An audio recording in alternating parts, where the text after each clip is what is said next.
Harry Potter, an extraordinary boy. Right after he was born, he was marked as Voldemort's equal, leaving a lightning bolt scar on his forehead. That scar was a very powerful curse. As both Harry's parents had been dead, two elders and a big fierce man took Harry, which was still a newborn, to his aunt and uncle's house. Harry had a miserable childhood. His cousin always bullied him. He lived like that until he turned 11 years old. It was his cousin's birthday.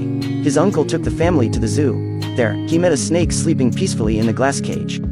His cousin frantically knocked on the glass to wake the snake. Harry apologized to the snake for his cousin's rude behavior. Surprisingly, the snake can understand Harry's words and even winked at him. After that, Harry and the snake spoke to each other.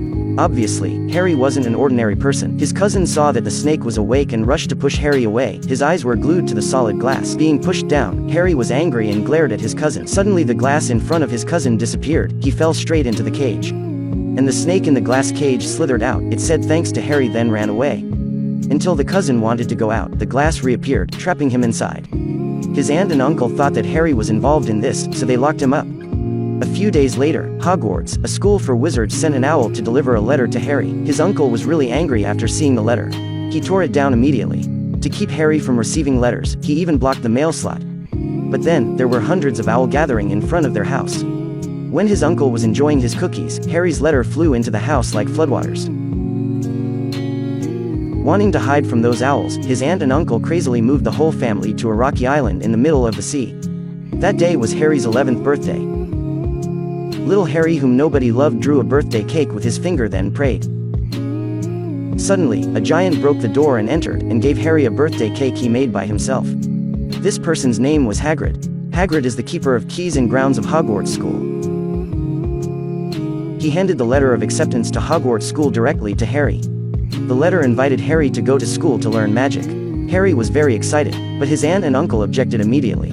Hagrid wanted to teach them a lesson, so he cursed for a big's tail to grow right on his cousin's butt. Harry saw the scene and felt marvelous. He couldn't wait to go to Hogwarts to study magic with Hagrid. School supplies must also prepare before going to school. That was when money came on the scene. So together, they went into a bank managed by goblins. Hagrid gave the goblin managing the bank a key and a secret letter. The manager took them to the vault and used a key to open the door. Inside was the property that Harry's parents left for him. There was a fortune of gold and silver. Next, the goblin took them to the second door. The goblin used his fingernails to draw a line on the door, and the door slowly opened. Hagrid took away a little paper package in it and told Harry to keep it a secret. After that, Harry went to the wand shop. The shop owner let Harry try 2 wands, but both of them weren't suitable for him.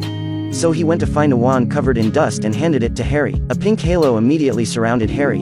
It seems the wand had found its master. Harry was about to try to use the wand when the shop owner stopped him. The shop owner said this wand was very special. There were only 2 wands like that in the world. One was in Harry's hand, and one was in the hands of the man who killed his parents and gave him the scar on his forehead.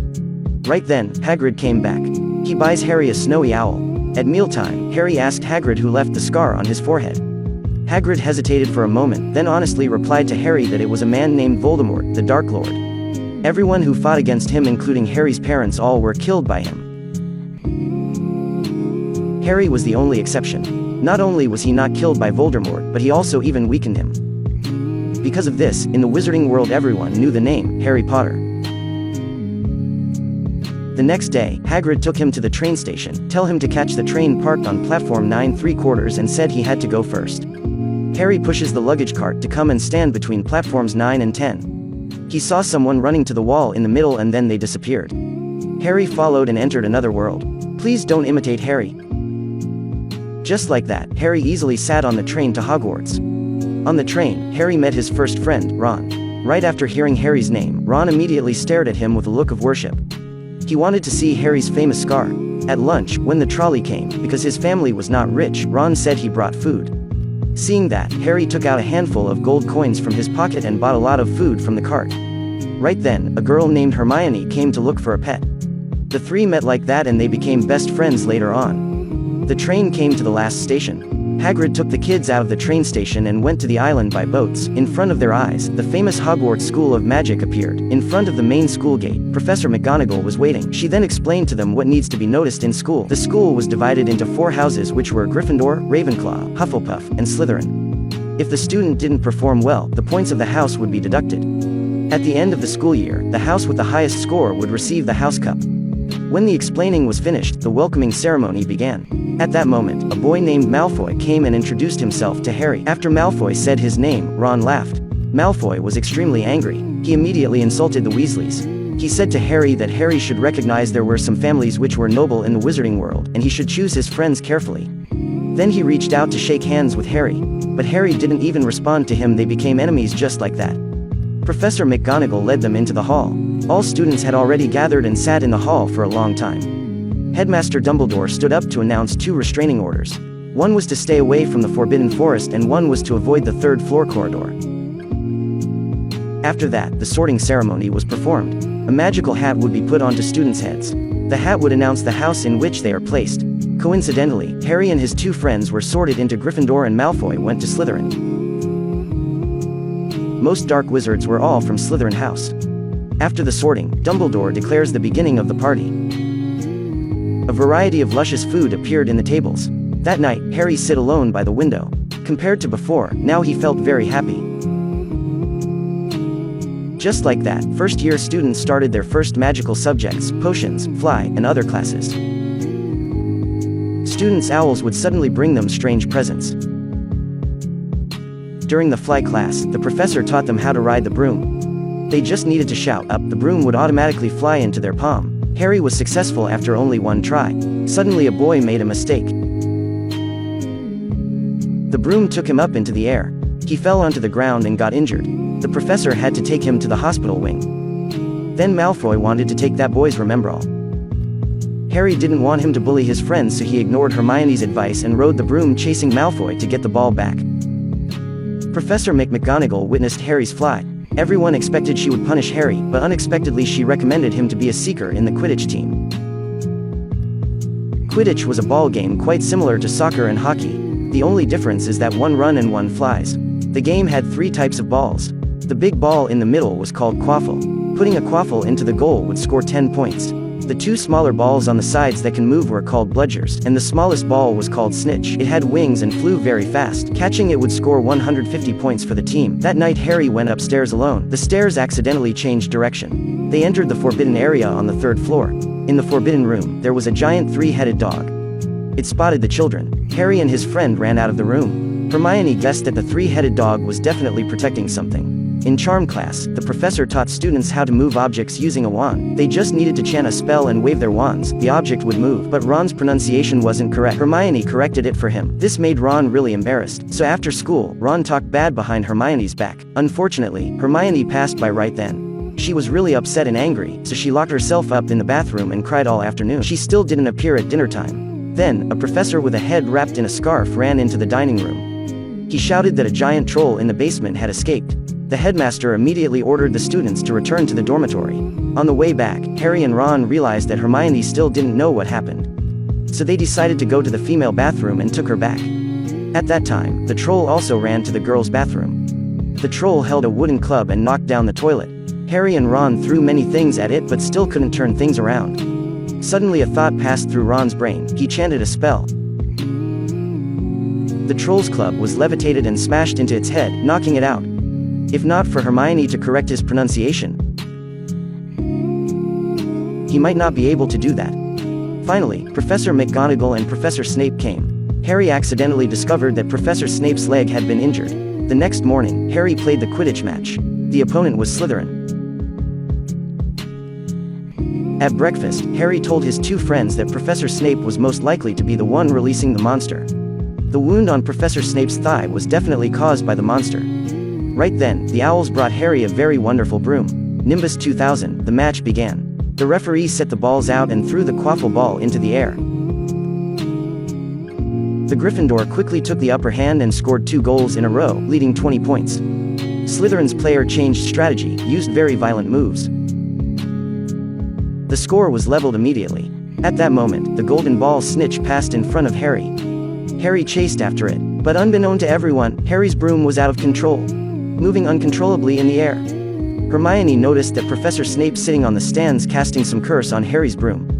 Hermione rushed over there and sets his robe on fire. The stands were in chaos, and Harry's broom was back to normal. He continued to chase after the snitch. In the end, Harry flew fast and caught the snitch, winning the victory for Gryffindor. The match ended. Harry told the story of Professor Snape casting a curse and guessed the wound on his thigh with Hagrid. After hearing that, Hagrid didn't believe it, because Professor Snape was one of the guards of a secret for the school. Hagrid even blurted out about what was hidden in the room. It was a secret known only to Albus Dumbledore and Nicholas Flamel. Christmas arrived in just the blink of an eye. Harry received a cloak. It used to belong to Harry's parents. Just by putting it on, you would become invisible. So at night, Harry took a light and headed to the restricted section of the library to look for books related to Nicholas Flamel. The librarian heard the sound and ran in. Harry quickly escaped using his invisibility cloak. On his way back, Harry saw Professor Snape, who was holding Professor Quirrell's collar. He said, "If you don't want to be my enemy." A few days later, Hermione read in the book information of Nicholas Flamel. The book wrote, Nicholas Flamel was the only wizard who owns the only Philosopher's Stone in the world. This stone could make people immortal. The three ran to find Hagrid. This time, Hagrid was hatching a dragon egg using a cast iron pot. This dragon egg was a gift from an anonymous man to Hagrid. Unfortunately, Draco Malfoy discovered the dragon. He came to Professor McGonagall and told her everything. So all 4 students, including Malfoy, were given detention for curfew violation. They had to go into the Forbidden Forest with Hagrid. Because raising dragon was illegal, Hagrid's dragon was sent to Romania. After entering the Forbidden Forest, Hagrid discovered the blood of a unicorn. They had to quickly find the wounded unicorn and cure it. They split up. Malfoy went with Harry. They had not been far away when they saw a hooded figure drinking the unicorn's blood. That man saw them and flew over. Too scared, Malfoy ran off. Harry fell on the ground. Luckily, a centaur arrived on time and drove the man away, saving Harry. The centaur then told Harry to quickly leave that place. The Forbidden Forest was very dangerous, especially to Harry. He also told him that unicorn's blood could keep a person alive, but the drinker would be cursed.